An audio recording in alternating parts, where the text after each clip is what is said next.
오늘 헌법재판소에서는 윤석열 대통령 탄핵 사건 4차 변론 기일이 열립니다. 지난 3차 변론과 마찬가지로 윤 대통령이 직접 법정에 출석하겠다고 밝혔는데요. 관련 내용은 헌법재판소에 나가 있는 취재기자 연결해 알아봅니다. 신현정 기자. 네, 헌법재판소입니다. 오늘 오후 2시부터 윤석열 대통령 탄핵 심판 4번째 변론 기일이 열립니다. 윤 대통령은 앞서 특별한 변수가 없다면 모든 기일에 출석하겠다고 밝혔는데요. 오늘도 헌재에 출석하겠다고 통보를 했는데 그제 3차 변론 때처럼 청사 지하 주차장을 통해 대신 판정으로 들어갈 것으로 보입니다. 윤 대통령 대리인단은 어제 하루만 총 5건의 입장문을 연거푸 내며 여론전에 나섰습니다. 윤 대통령은 야당이 예산 심의권을 남용하는 등 국정을 마비시키고 부정선거 의혹을 해소하기 위해 비상계엄 선포가 불가피했다는 입장입니다. 선관위를 향해선 선거 시스템의 안전성과 무결성을 검증받으라며 서버 감정을 받으라고 촉구했습니다. 비상계엄 당시 국회 등에 진입한 계엄군은 무질서해 보일 정도로 느슨한 모습이었다며 평화적 계엄의 모습이 드러났다고 주장했고요. 계엄 선포 행위가 적법한 절차를 거치지 않았다는 국회 측 주장에 대해선 대통령은 심의기구인 국무회의에서 실질적인 토의를 거쳐 비상계엄을 선포했다고 반박했습니다.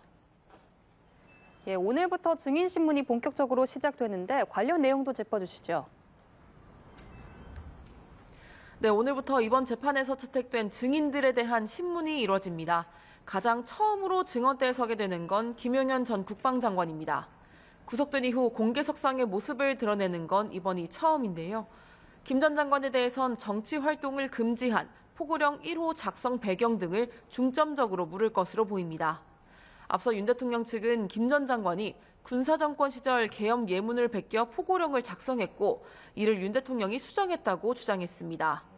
비상계엄 선포를 앞두고 당시 최상목 부총리에게 전달된 비상입법기구 예산 관련 쪽지도 주요 쟁점이 될 전망입니다. 윤 대통령은 지난 기일에서 이 쪽지를 준 적도 없고 알지 못한다면서 이걸 만들 수 있는 사람은 국방장관밖에 없다고 주장을 했는데 김 전 장관의 이에 대한 입장이 주목됩니다. 김 전 장관과 윤 대통령이 대면할지도 관심인데요. 앞서 국회 측은 증인들이 윤 대통령 앞에서 진술하기 어려울 것이라면서 윤 대통령이 잠시 퇴정하거나 가림막을 설치해달라고 요청했습니다. 오늘 함께 증언대에 설 예정이었던 조주호 경찰청장은 불출석 사유서를 낸 상태입니다. 네, 헌재에서는 다른 탄핵 사건들도 진행이 되고 있는데 이진숙 방통위원장 탄핵 사건도 오늘 결론이 나온다고요. 네, 그렇습니다. 이진숙 방송통신위원장 탄핵 심판에 대한 선고가 잠시 뒤인 오전 10시쯤 이뤄집니다. 국회가 이 위원장의 탄핵 소추안을 통과시킨 지 약 5개월 만입니다.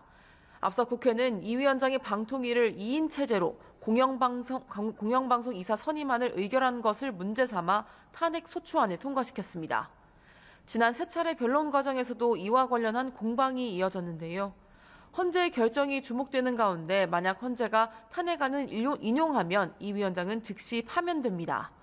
반면 탄핵안을 기각 혹은 각하한다면 이 위원장은 방통위원장 직무를 다시 수행하게 됩니다. 헌재는 이 밖에도 40여 건에 대한 결정을 오늘 내리기로 했는데 헌재가 8인 체제가 된 뒤 내리는 첫 선고입니다. 지금까지 헌법재판소에서 전해드렸습니다.